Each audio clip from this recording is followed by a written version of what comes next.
Jan Logie. Tēnā koe, Mr Speaker. Tēnā koe. Koutou te whare. I rise to take a call on the first reading of the Building Pools Amendment Bill, and the Green Party will be supporting this bill.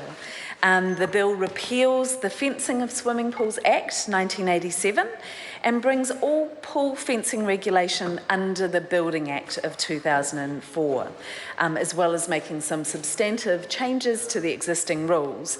And we hope that this will streamline the processes and reduce red tape and make council's job easier for once and reduce some of the costs on council rather than placing more costs on councils, which tends to be the want of this house.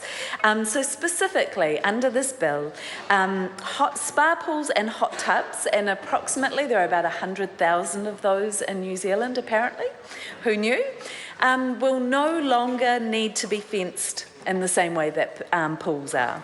They will still need to have a childproof cover though, which are accepted as being very effective in preventing drownings, which is the core purpose, I would suspect, of any act in this area. And various councils currently allow spa pools to go unfenced, whereas others require fences, and it would be good to resolve that inconsistency. And on that principle, and I'm seeing members of the government nodding their head in response to that, I will hope that they will be supporting my colleague Gareth Hughes's solar power bill, which seeks to do the same thing in relation to solar power around the country. And obviously that is something that is consistent with National Party philosophy, so I am looking forward to that in the future. And great to get that visual support today. So another thing that the bill will do is that all councils will inspect pools for access compliance every 5 years.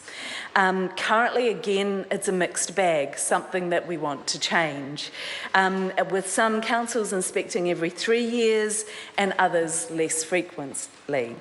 And the Ministry for the Business and Innovation estimates that standardised 5-yearly testing will prevent, and this is possibly the most crucial part of this bill, up to 6 drownings over 10 years.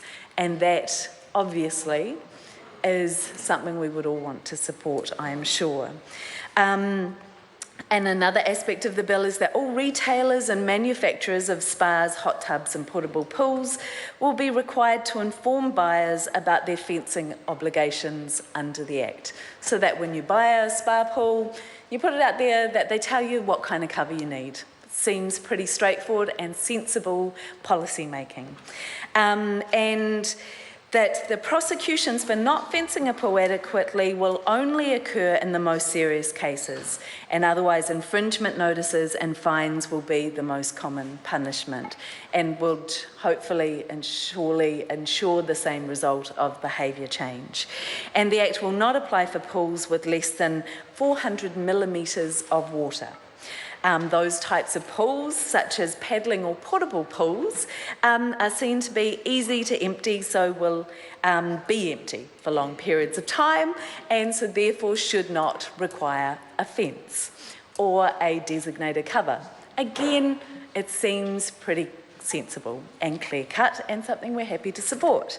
And I would like to note, though, that from 1993 to 2012, 9 children drowned in spa pools in this country, and 4 in portable pools, which also did include paddling pools, though I suspect, not knowing the details of that, that may have had more to do with issues of supervision rather than the covers of the paddling pool. And it wasn't clear in the evidence that we have whether those spas were fenced or fitted with covers.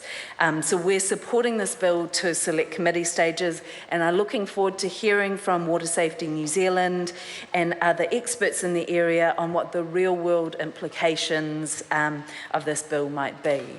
The government is saying that this bill will remove red tape and cut costs for pool owners and councils, and they're estimating that it will save $17 million, mostly from spa owners not having to fence their spas anymore, and through the prescribed 5-year inspections rather than more regular inspections, and that this will save lives as well. So